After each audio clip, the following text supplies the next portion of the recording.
guys, and welcome back to another Money Tip Monday. My name is Lizzie Hofer, and I'm a residential loan officer here in Phoenix, teaching people how to make smart home purchases.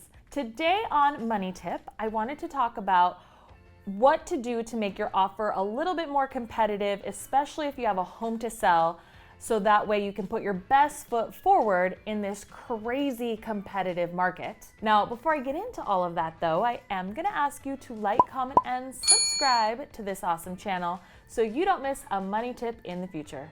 So if you're a fan of the channel, you know that we are in a seller's market. What does that mean? Well, that means that the number of homes on the market for sale are not enough to meet the demand of people buying them. And I know that sounds counterintuitive when you hear that we're in a recession, or you hear the numbers of unemployment, or you hear the number of people being sick or furloughed.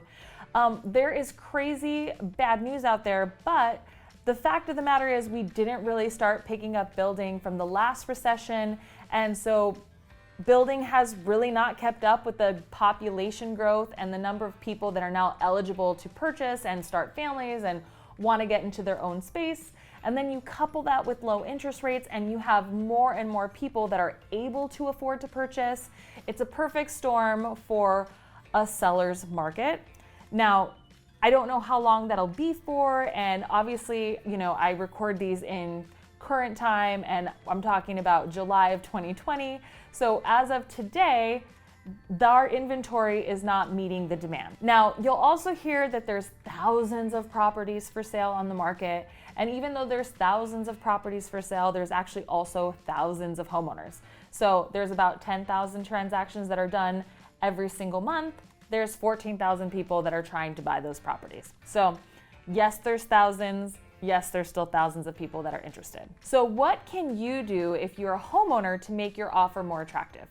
Well, first and foremost, you can stop all requests for closing costs, for credits for upgrades, replacements to carpet, new appliances, anything that you would have asked for the seller to pay in a buyer's market. I would forego that right now. You should ask your buyer's agent about things like, escalation clauses, about paying maybe over an appraised value, maybe making an appraisal contingency date shorter than or in the inspection period, or including a loan contingency date that said, after this period, I'll make my earnest money be non-refundable, right? There's a couple of things that you can do that are really attractive to the seller that gives them more security that you're a serious buyer who wants their property, right? And if they choose you, God forbid something happened, they're not gonna be totally left hanging the bag, or carrying the bag, there we go. Now, there's also things that you can do if you are selling a property and have to sell before you purchase. And this is actually one that I find to be some of the most difficult, because when you have a transaction that also has to happen in order for the new one to happen, there's so many different variables, so many different people, so many different dominoes that have to fall in the right place for everything to happen on time and correctly. So oftentimes sellers are really weary about accepting another offer where somebody has to sell. But let's face it, that's a lot of our current inventory, right? If we want more inventory to come on the market, we have to have people that are willing to sell, and then they have to have somewhere to go.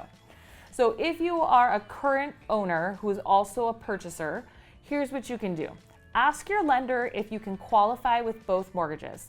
This sometimes means that you'll put a lesser down payment down, and you might qualify with both payments. That might entail mortgage insurance.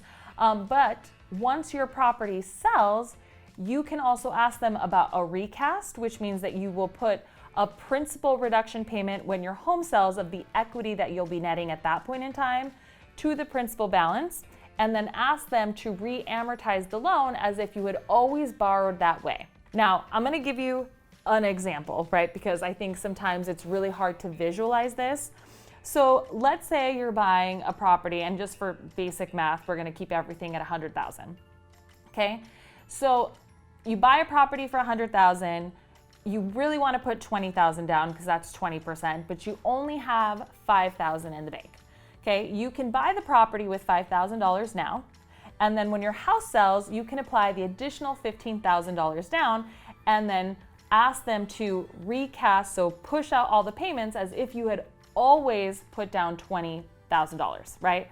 So that's really, really important in this time. You can also do a mortgage insurance termination at that time because you'll have 20% equity. So not only will you be saving money in the monthly amortization payments, but also dropping mortgage insurance, which also saves you money.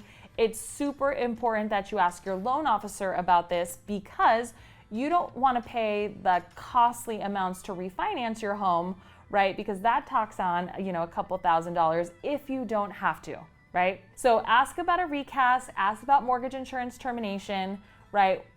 From the get-go, if you are somebody that has some funds, but not all of them. Now, we also find sellers who are in a position where they have assets in the bank, but maybe their debt to income ratio is preventing them from qualifying with both properties. Now, one of the things that a seller can do is if they're able to secure a non-contingent loan offer, right? So a cash offer or a loan purchase that's past the loan contingency date, right? On a conventional loan, we can omit that monthly payment and help you qualify for a new purchase. Now, it doesn't work with all loan types, right? So nothing government, but if you're able to do that, you will have that much more buying power, right? And you can close on that property at a later date, okay? So really good to, consider, those investor purchases, right? Even though you might net a little bit less, it might help you purchase something a little bit better, okay? So if you have any questions on how to remove a contingency as a seller and still qualify for your loan, please message me in the questions below because I do understand that these concepts are hard to visualize, especially in a video, but they're really, really important for you to ask your loan officer about. Now, my third tip for getting your offer accepted in a crazy seller's market is by writing a personal letter to the seller, explaining your situation and explaining all the details that you love of their property, anything that you notice that you had in common with them. Really try to sell them on your family living in the house. That extra detail goes such a long way. It really, allows them to pass on something that they love to another family that will also love their property as much as they did. Having your realtor put together a really strong offer package too, explaining how well qualified you are, even having your loan officer call the listing agent, giving them details of, how proactive you are, if you have good job stability in COVID, how often they're going to communicate with the listing agent, right? Do they have any on-time close guarantees? Whatever you can do, right? So, but it starts with that personal letter, then a buyer's agent package, and then getting your loan officer to advocate for you too, right? So these are all of my best tips for what you can do on a mortgage basis, on a client basis, on a contingency basis, right, for getting your offer accepted in a crazy seller's market. So if you have any questions, again, like I said, don't hesitate to hit me up, send me a direct message, comment below. I'm happy to answer them for you guys. And again, just tune in for another Money Tip Monday.